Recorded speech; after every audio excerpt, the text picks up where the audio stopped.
What's going on, my Century Gunners? It's the Sentiment here, so back again with another classic WWE pay-per-view review. I haven't reviewed a classic WWE pay-per-view for almost a month. I think the last one I reviewed was Backlash '06, so I need to get back on track reviewing some classic WWE pay-per-views. So today I'm reviewing WWE Night of Champions 2008, the first Night of Champions in WWE history, sort of. I'll get to that bit shortly.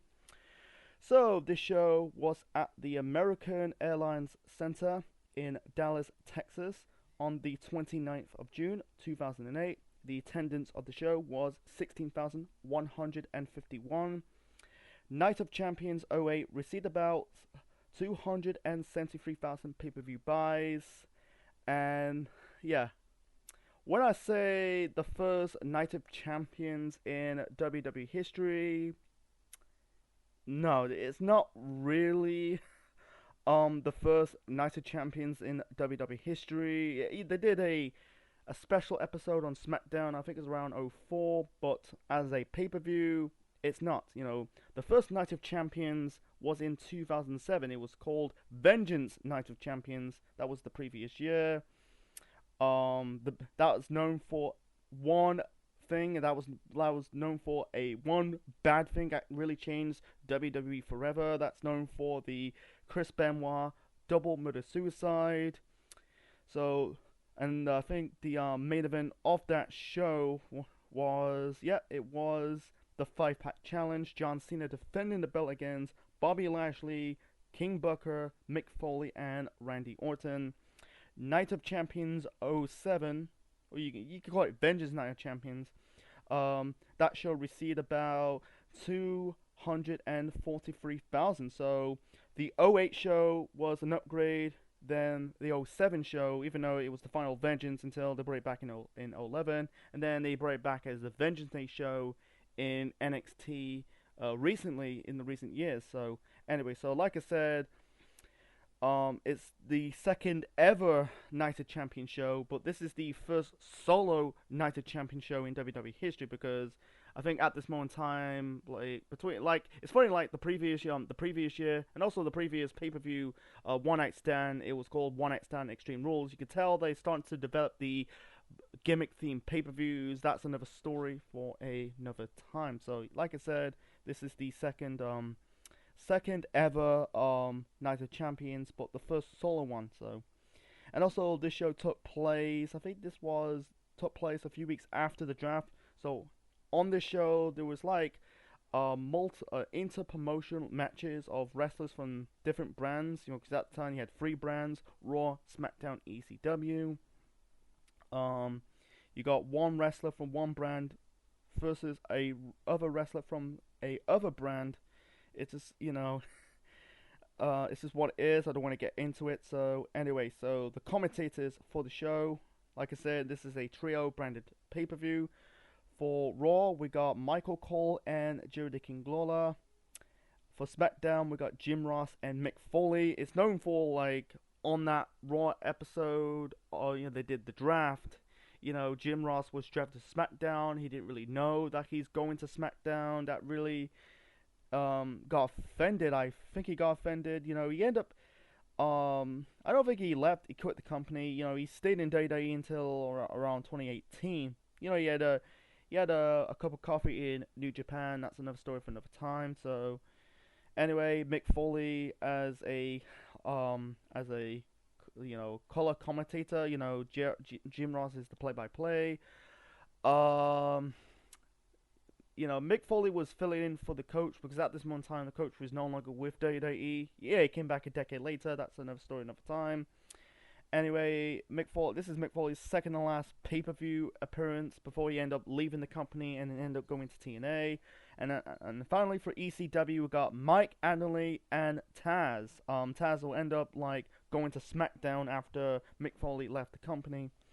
Mike Adderley, he ended up becoming Raw GM, and also he called he kind of also, I don't know, he got fired, but he ended up calling Jeff Hardy Jeff Harvey. That really, I don't know, he got fired from this.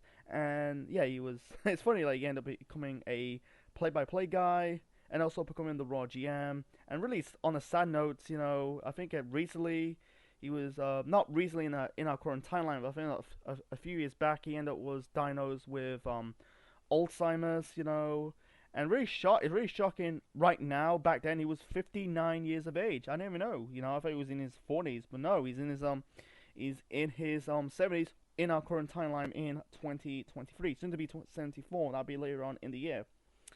So anyway, like I said, this show is known for, this is a few weeks after the draft, and the gimmick of Night of Champions, every championship is on the line. People don't like this concept, because you know, WrestleMania is a great example of every belt's on the line, but I give credits what it's due. Making a paper that every championship is on the line. It's not really a bad concept. It was a good concept for what it is. I think they kind of stopped it when they beaten the horse to death. Anyway, so we got check the card. We got about technically 9 matches in the card, 8 on the main show. The only match on the one dark match, we had Jeff Hardy defeating MVP. Don't know what minutes. This is Jeff Hardy's first matches back after he got suspended. He came back at One Night Stand, feuding with Umaga, and this is leading up to Jeff Hardy becoming the WWE champion at the end of the year. So the first match to kick off Night of Champions '08. This is for the WWE Tag Team Championships. John Morrison and The Miz, or Miz and Morrison, whatever you call them, defending the belts against Finlay and Hornswoggle. So, yeah, the last 2008 pay-per-view I reviewed on this channel was WrestleMania 24 in March. So, fast forward in the month of June. I think at this moment in time, Finlay was jumping the shark, He turned babyface, in the spring because he was fighting the honor of Vince McMahon and JBL. Now, for whatever reason, he's now teaming up with Hornswoggle, his kayfabe son, and that, because at the time he was kind of running his career downwards. He ended up leaving the company. He came back as a producer. It's just what it is. So, anyway, Miz and Morrison at the time, I think they were kind of getting over. They were doing the dirt sheets,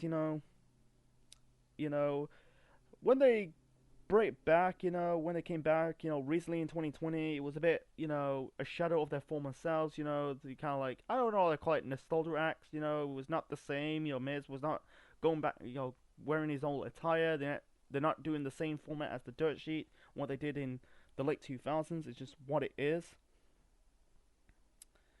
So, Miz and Morrison, I think they kind of they kind of formed a tag team in 2007, because at the time they were in the ECW brand, because at the time I think this was after Morrison was the ECW World Champion after losing the belt to CM Punk, so he kind of formed the tag team with The Miz, because at the time Miz was not really doing nothing. He was he was kind of a host, then he was a ring interviewer, then he was a wrestler, at the time. This is at the time where Miz was really was a dick, that was behind the scenes stuff.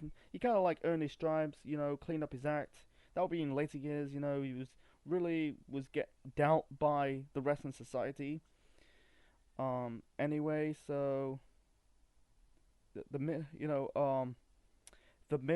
Miz and Morrison. This is I think it's their first reign as the WWE Tag Team Champions. The future Raw Tag Team Champions, or the undisputed Tag Team Champions in our current timeline. They won the belts in November of 2007. Anyway, the match was fun. Even though I'm not a big fan of Hornswoggle, they kind of limited Hornswoggle a bit. He did a Hurricane Run on, I think it was on Miz or Morrison. But Miz was not known for his wrestling. But I think the two guys kind of carry the load in this match was John Morrison and Finlay. Anyway, so in the end, John Morrison threw Hornswoggle off the top rope, pinning him to get the victory and retain the WWE Tag Team Championship. I'm not saying it was a bad match. The fans were into it. It was a decent match. I don't really do star rating when I do my pay-per-view reviews in wrestling, so I give it 3 stars. It was a fun opener to kick off the pay-per-view. They eliminated Hornswoggle's even though Hornswoggle is not really a good wrestler, he was kind of like a midget at this moment. He was a midget, but they kind of limited to him. It's more focused on Morrison and Finlay. The work guys carry both Miz and Hornswoggle to a passable match. Miz and Morrison, I think they went on to drop the belts to the Edgeheads, that Zack Ryder and Kurt Hawkins, at the Great American Bash the following month.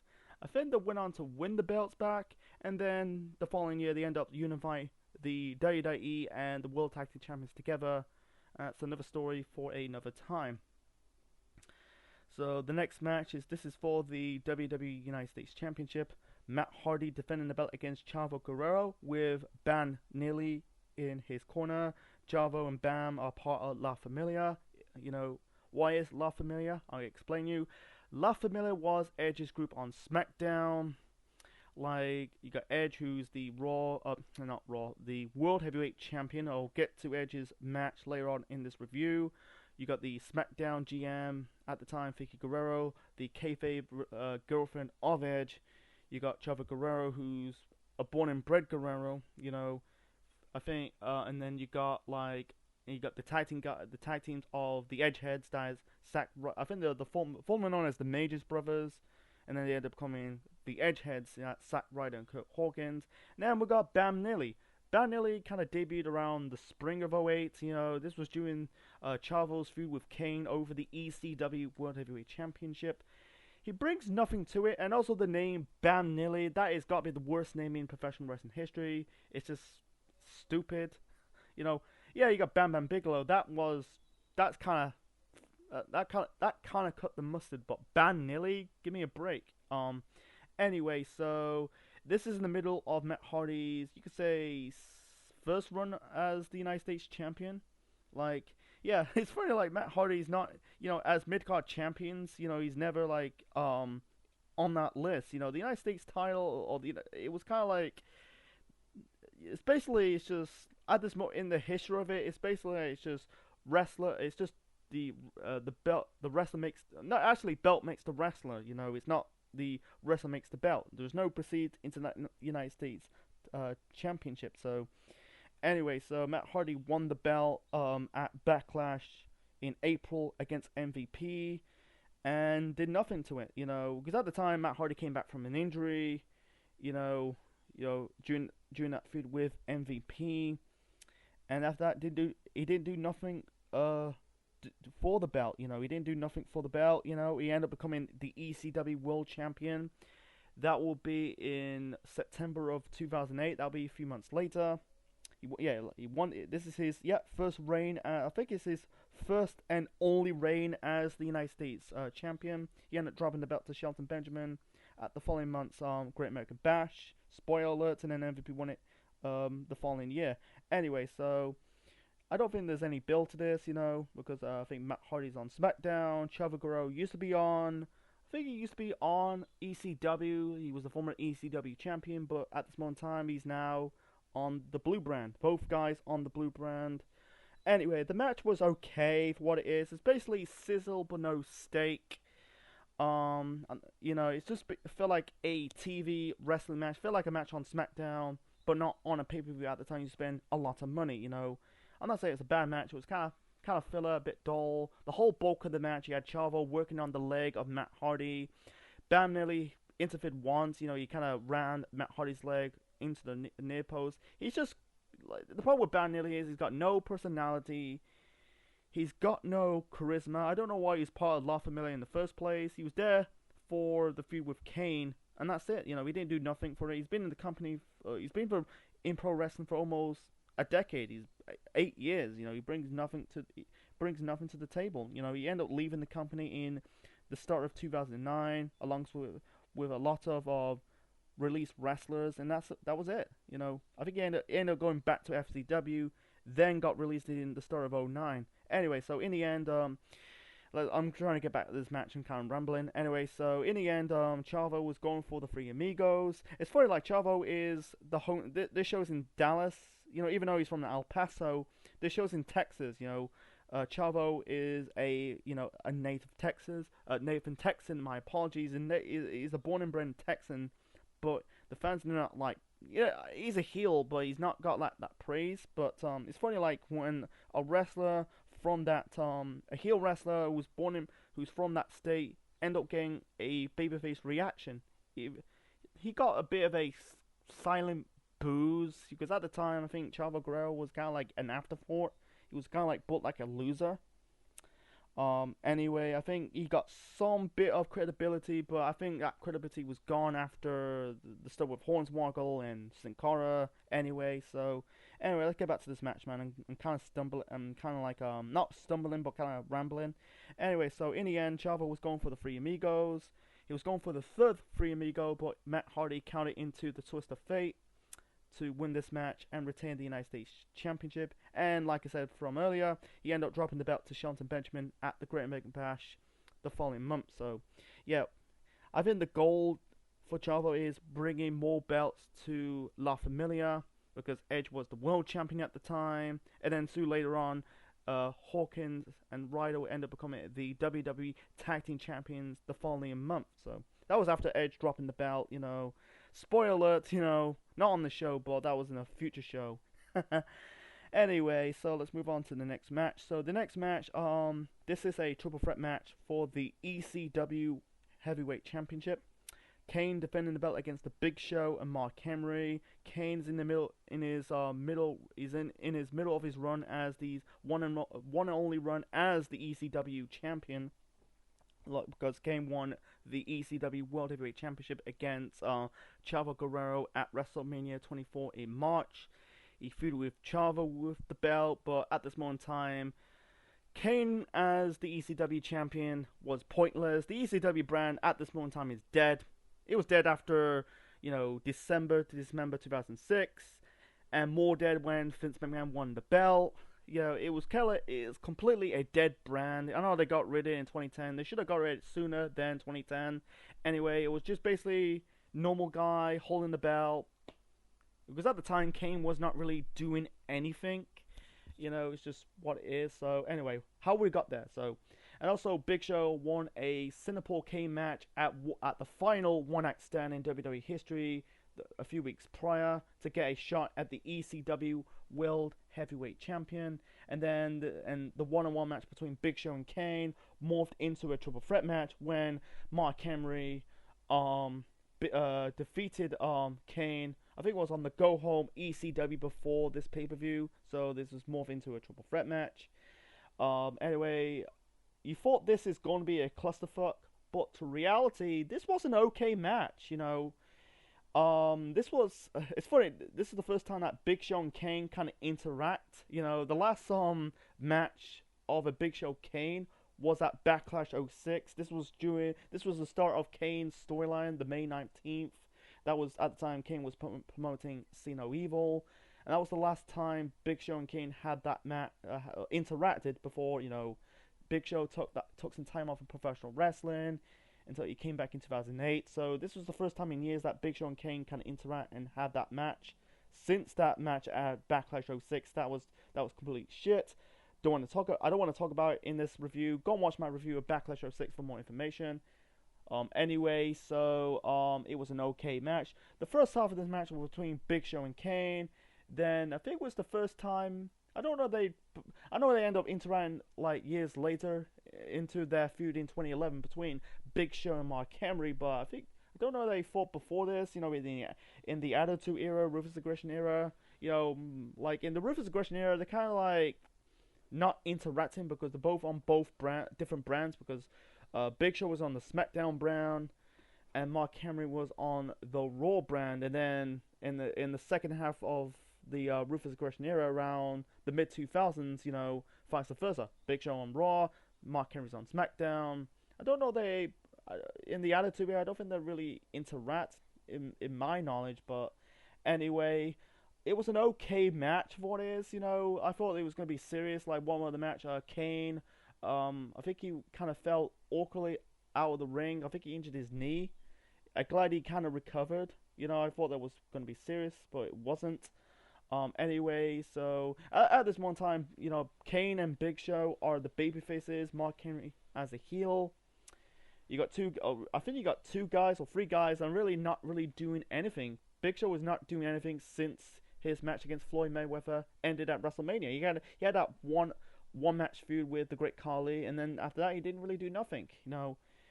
Anyway, it was kind of like throwaway for what it is. So anyway, let's talk about the end of this match. So in the end, I think Kane or Big Show, I think one of them kind of throwed each other, kind of choke slam off the top rope, or oh, not like choke slam, kind of suplex off the top rope. I think it was Big Show or Kane, one of them. I think it was, unfortunately the ring did not collapse. That was a bit disappointed, but anyway, so after one of them suplex off the top rope, Mark Henry hit the splash to win this match and become the ECW champion for the one and only time.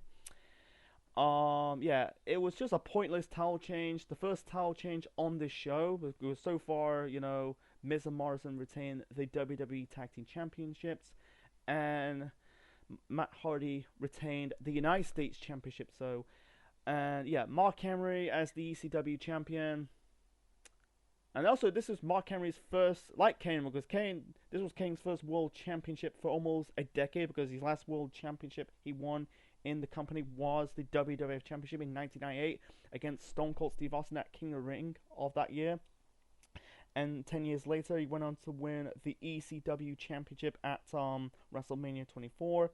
Similar to Mark Henry, he haven't really won a singles belt for almost 9 years. The last really, so far, his only title he won before he became ECW World Champion was the European Championship in 1999, and he went on to win the world title. That'll be his last hurrah in the top. That'll be in 2011 on that same show. Night of Champions defeat Randy Orton for the world title at Night of Champions 2011. So that will be his last hurrah, and then he never won the world title ever since. At this moment in time, he's retired. But anyway, Mark Henry as the ECW champion didn't do nothing for it. Like I said, the ECW brand is completely dead. He ended up dropping the belt to Matt Hardy at Unforgiven, the final Unforgiven in WWE history. That'll be in September in the Championship Scramble match. And then he ended up aligning himself with Tony Atlas, and I don't really say it's head cheese, but it's kind of like it didn't do nothing for Mark Henry's career, because at the time he was really an old guy on the roster. I think that revival in 2011 was a good revival for Mark Henry. He was doing the Hall of Pain thing, and the rest is history. So, and afterwards, this was basically Kane and Big Show's last pay-per-view match as babyfaces, because a few weeks later, Kane did his storyline, Is He Alive or Dead? That was completely the worst heel turn for Kane. Didn't do nothing. He ended up feuding with Rey Mysterio at in the second half of 2008. And as for the Big Show, yeah, this is his second to last. I think it was his second to last pay-per-view as a babyface before he ended up feuding with The Undertaker, turning heel, aligned himself with Vicky Guerrero. Anyway, so let's move on to the next match on the pay-per-view. So the next match on the show, this is for the World Tag Team Championships on Raw. Hardcore Holly and Cody Rhodes defending the belt against Ted DiBiase Jr. and his mysterious opponent. DiBiase debuted with the company in May of that year. So he kind of confronts Hardcore Holly and Cody. So he's on the show. He grabbed the mic, says his tag team partners haven't arrived yet. He wants to start this match without him until his tag team partner arrives. So the match starts. He didn't want, DiBiase doesn't want to want Hardcore Holly. He wants to tag team Cody. Then, I think it was vice versa. Anyway, so a few seconds in this match, Cody turned on Hardcore Holly, hit the DDT. Then DiBiase lock in the $1 Million Dreams. It was basically a $1 Million Dreams and a Russian leg combo to win this match. And yeah, DiBiase and Rhodes are the World Tag Team Champions. I think it's the one and only time that one tag team partner jump ship to another tag team partner and wins the belt. I think it's the one and only. I don't think. I think it is the one and only. It's hard to confuse. It's confused to describe it. Like Cody was teaming up with Hulk Holly on this match on this show, and then suddenly turned on his tag team partner to align himself with his opponent's tag team. So anyway, so Rhodes and DiBiase are the tag team champions on Raw. It's the the that's the World Tag Team Championships at the time. And this, maybe back in '08 was, oh, this is confusing, but look at hindsight. This was the career revival, the career turning point for Cody Rhodes, because Cody debuted the previous year in 2007. He was really an enhancement talent. He was kind of bland, he was kind of there because of his last name, because he's the son of the American Dream, Dusty Rhodes, and also the brother of Goldust. Anyway, so he was kind of there for his last surname. So this stuff with DiBiase was, like I said, the turning point for Cody Rhodes. He end up like, the heel run really gives him some more personality. He learns more with Randy Orton when they were part of Legacy. Then he ended up becoming Dashing Cody Rhodes, Undashing Cody Rhodes, Intercontinental Champion. He ended up teaming up with Damien Sandow, with Team Rhodes Scholars. He had the mustache. Then he ended up with his most pulverizing gimmick, Stardust. It's basically an imitation of his brother's gimmick. Then like in the Indies to AEW and his return to WWE, he's the American Nightmare with blonde hair. So yeah, like in '08, confusing, but in hindsight, it was a blessing in disguise. I think the tag team, they won the belts in the end of 2007. Went nowhere. As for you could tell Cody had some success in WWE. Like I said, tag team champions with three different tag teams. Drew DiBiase, Drew McIntyre, and his brother Goldust, Dustin. And then he became Intercontinental Champion.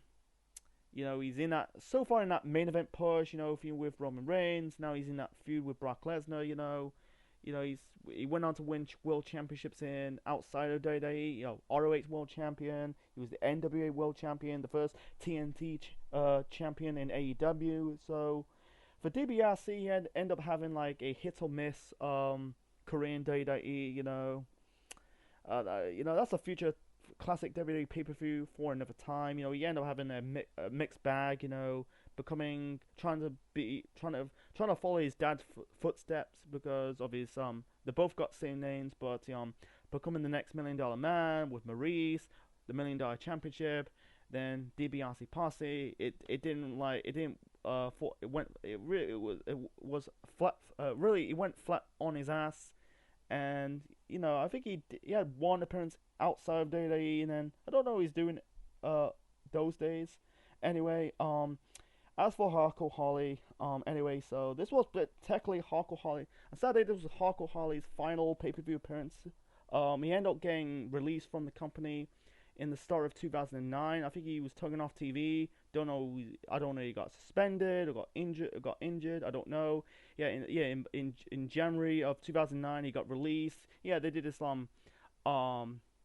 a list of wrestlers getting like released, like Ban Nilly and Kasani and Go. Holly was on that list, so he got released. He appeared in TNA. This is years later, around 2012, 2013-ish. That was like a one-night only pay-per-view. He didn't appear in proper TNA programming, and that was it. You never seen Hardcore Holly on a mainstream wrestling thing ever again. And he's been in the company for almost 15 years. He debuted in 1994 with the race driving gimmick, and then he was Hardcore Holly. He's part of the Job Squad, becoming Hardcore Champion, teaming up with Mike Lockwood, aka Crash Holly, and Molly Holly. You can say he had a good run in WWE. Even though it's the one run he had. He was at Smoking Mountain Wrestling. Before he ended up going to the company. I think at this moment in time in the 2000s, like in the mid to late 2000s, you could tell like he was kind of like winding his career downwards. I think he was just like, because at the time I think he's 60 right now, almost 60, so he was in his mid 40s. I think he was kind of too old at this moment in time. He was kind of like a veteran, putting over the younger talent. I think that becoming tag team champions with Cody was his like like his last hurrah for him, and then he ended up getting released, and don't know what he's doing right now, but yeah, let's move on to the next match. So I'm rambling, but I'm trying to get my points across. So, like, I don't really call it a match; it was more of an angle, you know. Or gets my overall thoughts of the show at the end. So the next match, this is for the Intercontinental Championship. Kofi Kingston defending the belt. Not Kofi Kingston. My apologies. Anyway, so you got Chris Jericho with Lance Cade in his corner defending the Intercontinental Championship against Kofi Kingston. So, uh, Chris was in his middle of his, I think it was his seventh reign as the Intercontinental Champion.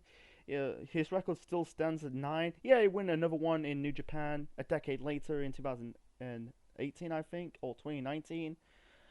Jericho won the IC title. I think it was in the beginning part of 2008. I think it was around January time. He won the belt. Yeah, Jericho won the belt in March of that year, and this was the start of Chris Jericho's turning point, his career revival, because weeks prior, Jericho turned heel. He turned heel, attacked Shawn Michaels, and throw Michaels' face into the Jeritron 5000 or 6000, whatever you call. This is the start of Chris Jericho's heel persona. He ended up wearing suits, calling the fans hypocrites, and his catchphrase, "I am the best in the world at what I do," is basically based off Javier Bandera's character. Not is it not Javier Bandera? Was that? Is it what the? It's basically a character from was it Old Country for Old Man? Was it One Country for Old Man? Old Country for Old Man? Can't remember the title of it. You know, his character was based on the film of it. He ended up becoming a Bond villain at that'll be at Skyfall in 2012. Anyway, so he grabbed the mic, says Shawn Michaels cannot be there. He basically put himself over that. I'm not here to save you. I'm saving myself. Anyway, it's basically introduced a open challenge, and one wrestler accept Jericho's open challenge was Kofi Kingston, because at the time Kofi was doing the Jamaican gimmick. Lance Cade was there. It was kind of weird he was falling on his Garrison Cade, but Lance, in the run of during the feud with him and Shawn Michaels, Jericho and Shawn Michaels, he's kind of non-existent. I think he was kind of there because he was trained by Shawn Michaels in his training school. But besides that, in the whole bulk of Shawn Michaels' feud with Chris Jericho, he's kind of non-existent. This was after teaming up with Trevor Murdoch, future NWA World Champion. Another story for another time. And really, yeah, it's sad for him. I think the reason why they put him in with Jericho, trying to give him some kind of push, unfortunately, it didn't work out for him, and sadly he died 2 years later in August of 2010 at the age of 29. He died, back then he was about 26, 27. He was very young. Wow. He's just very young in his career. It's a shame what might have been if he stayed healthy. Anyway, let's go back to this match. So the match was good. I think it was basically old versus young. Kofi was in his in his 20s. Jericho's in his late 30s. He's the veteran put over the young talent. They're both high flyers. Jericho's not really a high flyer. He was a former cruiserweight guy. He does the springboard drop kick. He did the lion moonsault. Kofi hit the boom drop onto Jericho. I think one more of the match he kind of counted into the Lion Tamer or the Walls of Jericho. This is before Jericho ended up doing the Cold Breaker, and a decade later he ended hitting his opponents with the Judas Effect. Anyway, so in the end, out comes Shawn Michaels with a bandage on his eye. He hit Lance Cade with the switching music. Then Jericho knocked Shawn Michaels off the ring apron, and then I think Kofi hit Jericho with the Trouble in Paradise to win this match and win his first championship in WWE, because he debuted with the company. He was in FCW before this, but debuted on the main roster in the start of 2008 in the ECW brand, and he's won his first championship. This is the first of many intercontinental titles he will win in his career with WWE. He ended up becoming multiple time mid-card champion, with the IC in the United States Championship, a multiple-time tag team champion. You know, with different tag team partners with CM Punk, with Evan Bourne, with R-Truth, and with the New Day, and ended up becoming the WWE champion 10 years later in 2019. Anyway, so it was a good match. Not an all-star. This is not a four-star classic, you know. I think this has got to be. This is a. I put it in the. There's other the two world title matches I'll get to later on with is way better than this. It was got a little bit It was a bit boring, but it was kind of good for what it is. You know, if I give it a star rating, I give it like 3.5. I give it 3.5. A bit weak, but yeah, Lance K didn't do nothing. You know, he was kind of standing there. You know, I don't know why he was in this feud with Jericho and Michaels. So anyway, Shawn was kind of like gingery, struggling to get up. Jericho was a bit pissed off. You know, the way to get some heat, you know, he ended up attacking Shawn Michaels, punched him in his injured eye.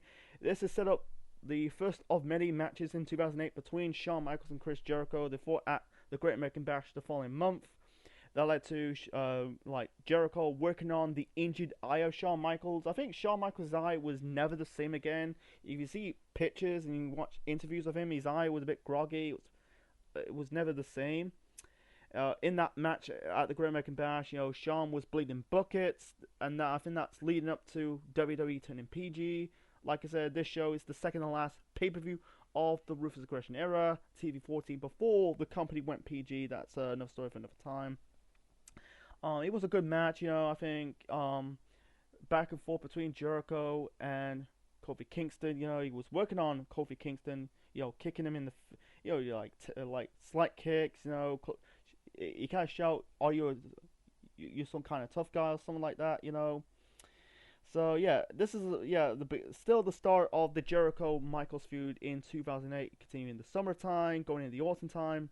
And when Jericho punched Shawn's wife in the face at SummerSlam. I will get to that show later on in the summertime. So, you know, it was Javier Brandan, what's it, Brandan, you know, yeah, he's like I say, he's the guy from James Bond in the James Bond film in 2012. It was Skyfall. It was a career revival for Chris Jericho because at the time he came back to the company in late 2007. He was feuding with Randy Orton. Unfortunately, after his feud with Randy Orton kind of flopped, he kind of feud with JBL, also flopped. He was kind of like losing momentum. He was kind of like I think he's like Bon Jovi. Some people compare Jericho to Bon Jovi. He was kind of cookie cutter as a babyface, but this was a career revival for Chris Jericho. Like, it did, it started in like during Shawn Michaels' feud with Batista. You know, he kicked Michaels. You know, Shawn kicked Jericho in the face. I think it was that match at Judgment Day or Backlash. You know, and then going into the summer of '08. Jericho end up. It was no country for old men. I'm trying to say it was Javi Bondet.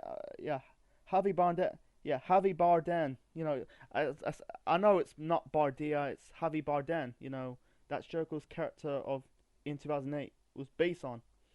So anyway, let's move on to the next match. So I'll try to keep it short and simple of the next match. So the next match, you could technically, actually, this is call it the worst match of the night. It was not completely bad, but kind of the weakest match of the night. I'll call it the weakest match of the night. Anyway, so the next match, this is for the WWE Women's Championship, the old Women's Championship in WWE in those 2000s. Mickie James defending the belt against Katie Lee Burchill. That's Katarina Lee Walters, the future winner in TNA, with her kayfabe brother Paul Burchill, because at the time he's no longer doing the pirate gimmick.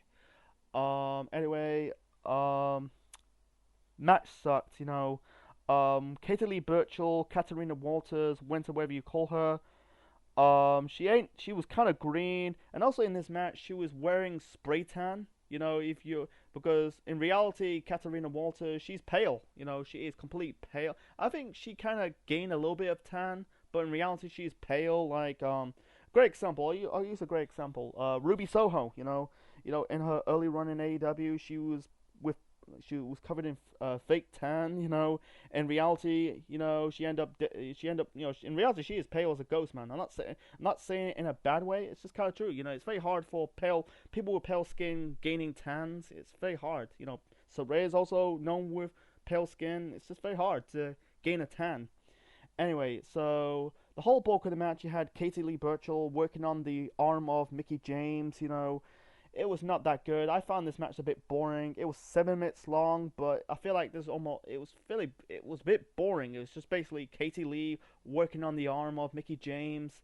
In the end, Mickey James hit her I think it was a tornado DDT for the win and retained the women's championship. So this is and by the way, this is the last time that the last pay per view with the one women's title belt, because the following pay per view at the Great American Bash, they introduced the Divas Championship. That was between Michelle McCool and Natalia. That was won by Michelle McCool.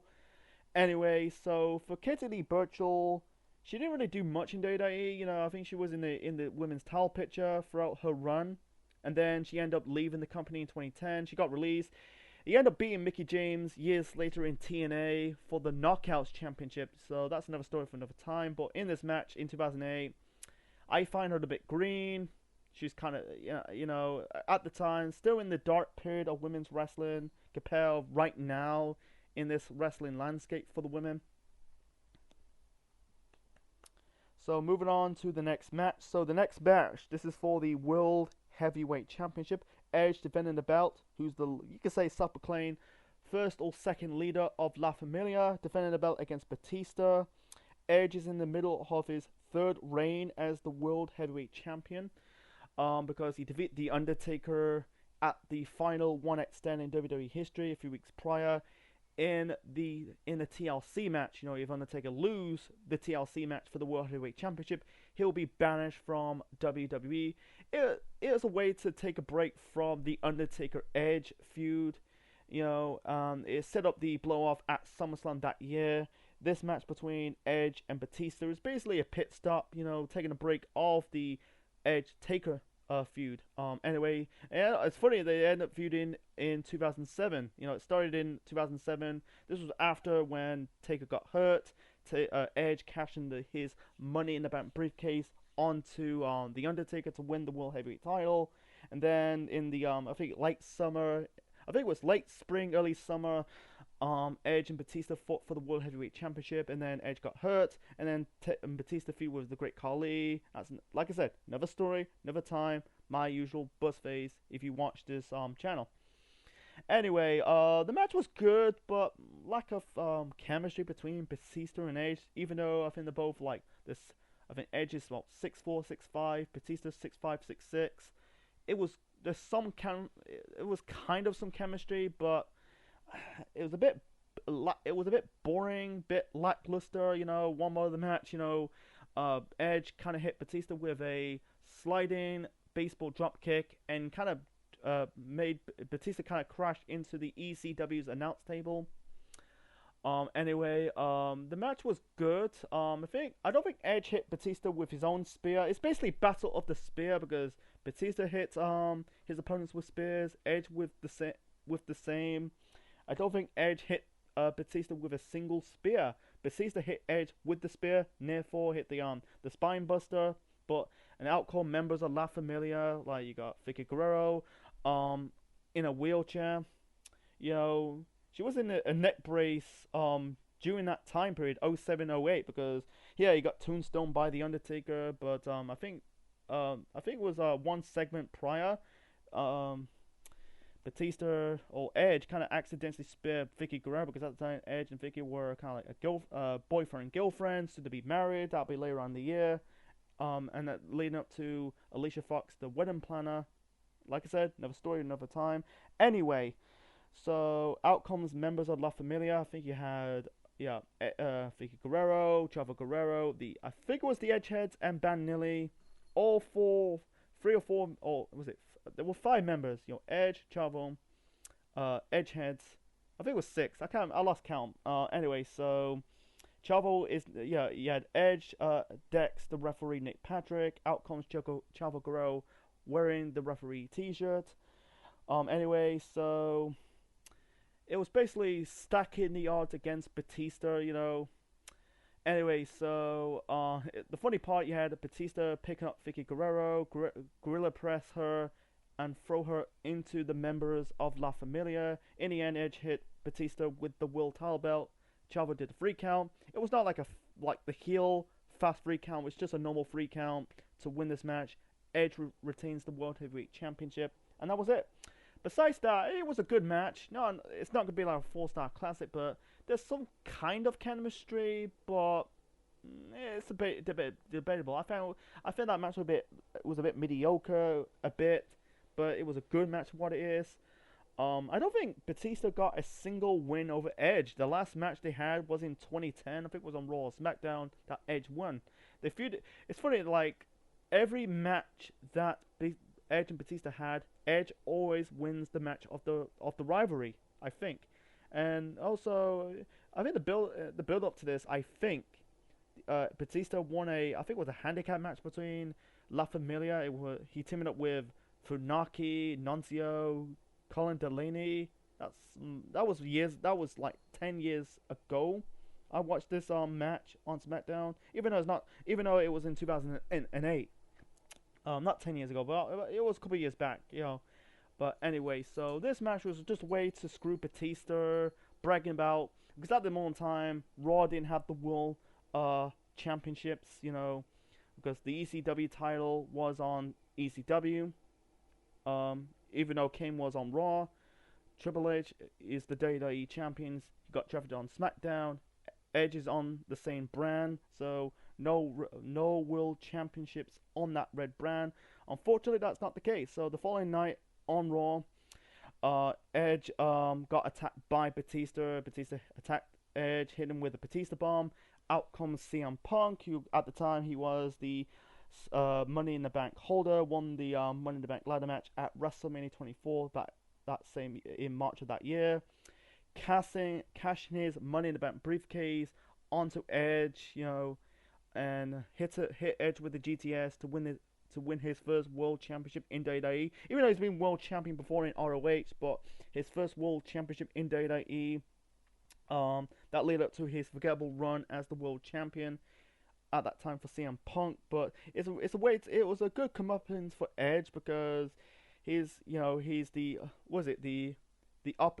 ultimate opportunist. He ended up striking when he was the Money in the Bank holder when the champion was down. Now, the hunter becomes the hunted. So that's and the rest is history. So yeah, it's the way to get Batista. It's the way to get the belt.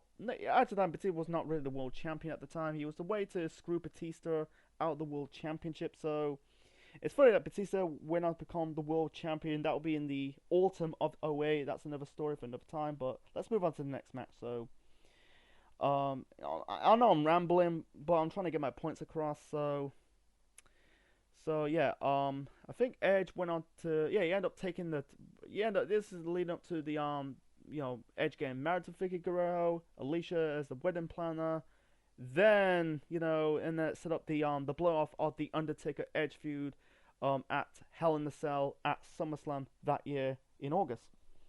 So moving on to the main event, folks. Main event.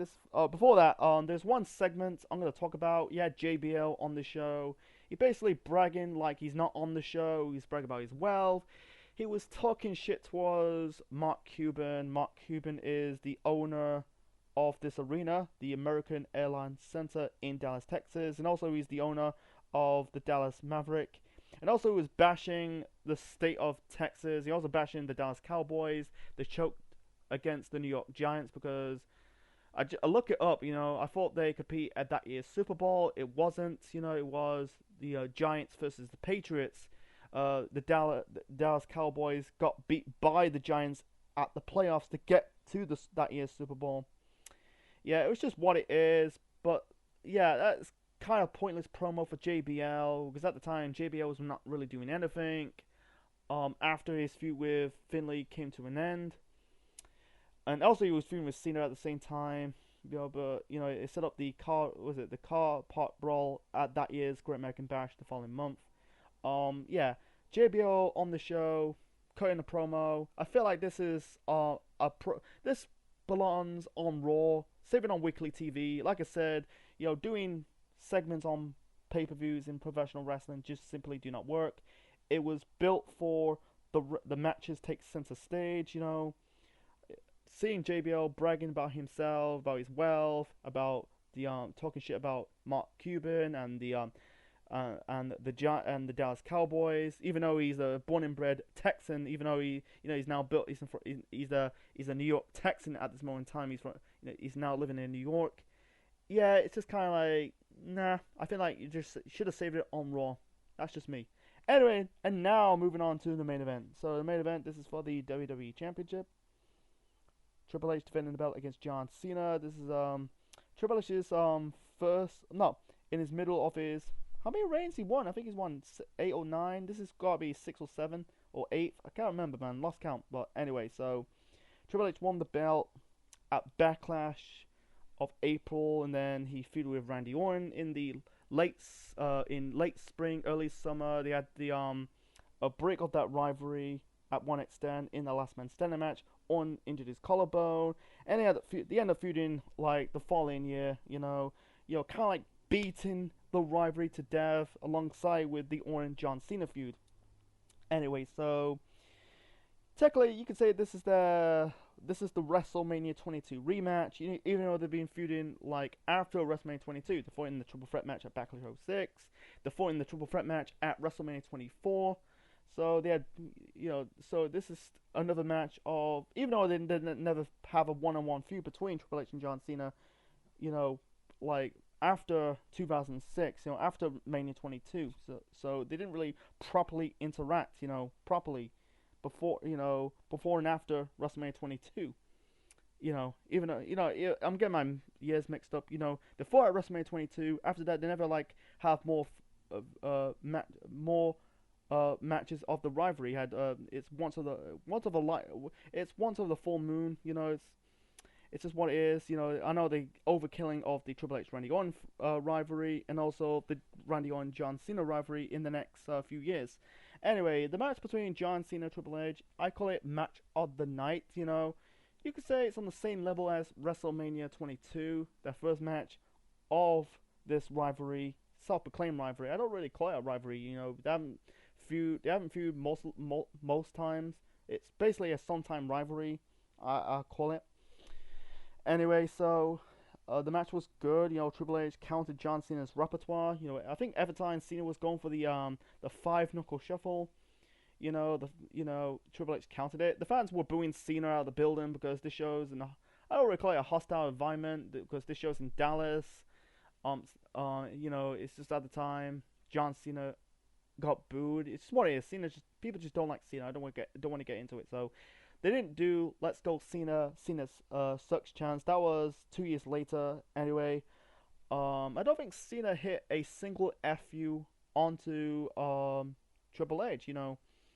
It's similar to the first match at WrestleMania 22. Triple H didn't hit Cena with a single pedigree. It's just he was going for the FU, but he didn't hit Triple H with a single FU. It's just mostly Triple H counting Cena's repertoire. Cena could out Triple H's pedigree.